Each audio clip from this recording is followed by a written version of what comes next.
Welcome to my story that my mom, when I was a little girl, should always tell me. Now, this story is about two girls. One was called Shivalenke, and the other one was called Kavarenche.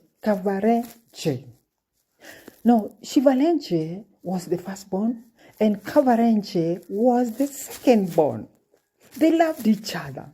They would fight, and they would come together and wrestle, and at times go fetch water, go watch the birds in the evening, cook their food, and at times they even would come and make their hair and make the hair of their mother.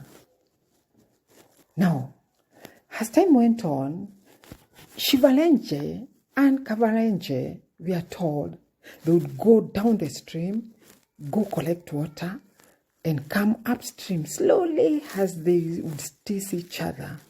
They would look at the setting sun, and they would look at the birds and listen to the birds chatting and chirping. And at times they would sing to each other. And at times their singing would be very interesting. Now, Shivalenche, who was the firstborn, would start teasing Karakenche. Oh, Karakenche, Karakenche,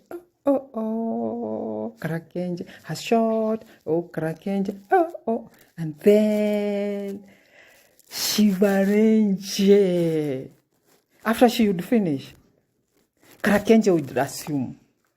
She would just assume. And then they would go all the way home. Then just when they had just arrived at home, Karakenche would time when Shivalenche would just put her water down. And because of the teasing, Karakenche would just go collect collect very bitter herbs and come and put in Shivalenche's water. Now, that was a way of punishing Shivalenche. And then the mom would say, "Hey, Shivalenche, hey, Karakenche, my daughters, where is the water?"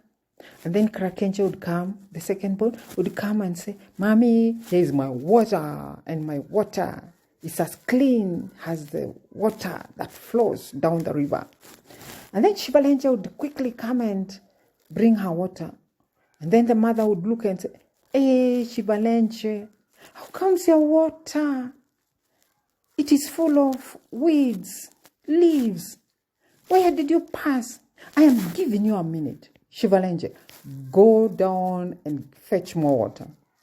And then Shivalenche would droop and then down, and then she would start walking down again, and then she would go quickly, and then she would fetch water and come back.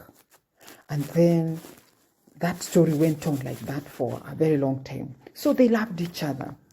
Now, in the evenings, they would give stories. Shivalenche and Karakenche, they would start giving stories. And it's during these evening stories, these bedtime stories, that Karakenche would tell Shivalenche, "Do you know I'm the one who put those leaves, those weeds in your water?" And then they would start again. They would start fighting, and then they would start laughing, and then they would fall asleep. And then they grew up into very beautiful young girls. And at times, where they came from, in that community, people would go and hold parties or ceremonies. And all young people would be invited. And after the elders had eaten the goats, the chicken, they had eaten all the good food, the young ones would be allowed to have their own party. And therefore, Shivalenche and Karakenche would also attend. And they were both young girls and also young boys.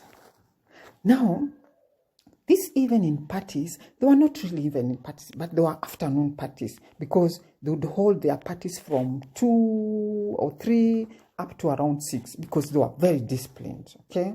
And their parents would not allow them to go home after 6. Yeah, now going back, not going into the house, not going to your home after 6. Now, the Shivalenje, eventually, she grew up into a beautiful young girl. And those times, young people would marry quite young, at around 18 to around 20. And because Shivalenge was the firstborn, she had to get married first, and then Karakenje. And then Karakenje. Oh, yes, Karakenje. Don't forget that one. Now, mark this one. Shivalenge's boy was very handsome. The boy she was attracted to. And she started admiring that boy. And Karakenje would tell her, why do you like that boy? And then Shivalenje would say, he's very handsome. He's tall, he's strong. He's like a giant. He's like a what? A giant. And therefore, Shivalenje would defend her choice, picking that young, good-looking man. So many times, Karakenje was not so much into partying, but she'd sit somewhere with other girls and wait for their sisters. As they finished celebrating, dancing, she would sit and watch. Then Karakenje occasionally would notice that Shivalenje's boy was, yes, good, and at times had a funny behavior, So, a housefly would come and land on his forehead, and then he would not swap it off. Now, normally when a fly comes and lands on your eyes, nose, nose kwanza, lands on the tip of your nose. Not even that. Lands on your forehead. Wow. Normally you swap it off and, you curse it even. But Karakenje noticed, at times the flies would come and Shivalenje's boy would not be bothered. He would allow the housefly to just roam about, talk about his forehead, and then fly.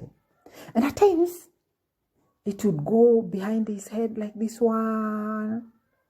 And then she would notice that fly, instead of being swapped off, the Shivalenje's boy would open the mouth, whack like this, and like lightning, chop like this. And then he would swap in the housefly. Now, Shivalenje did not take note of this one. Actually, she did not notice that one. And so the two girls, after partying, they would go back home dancing, happy, singing, and then they would go. That time, their mom would welcome from a distance, and then they would go collect firewood, gather everything, cook, and then during the night talk, they would start they would start making stories. And then Shivalenje would start asking Kavarenje, the sister, how was I dancing? How did you like my boy? And then Karakenje would say, he's a good one. But me, I would call him the housefly boy. And then Shivalenje would get annoyed. But Karakenje would say, but I was joking. That boy is good, but he has a forehead like international airport. Like Konyeki International Airport. Anyway, they would doze off and sleep. And therefore, time went on, and eventually, Shivalenje asked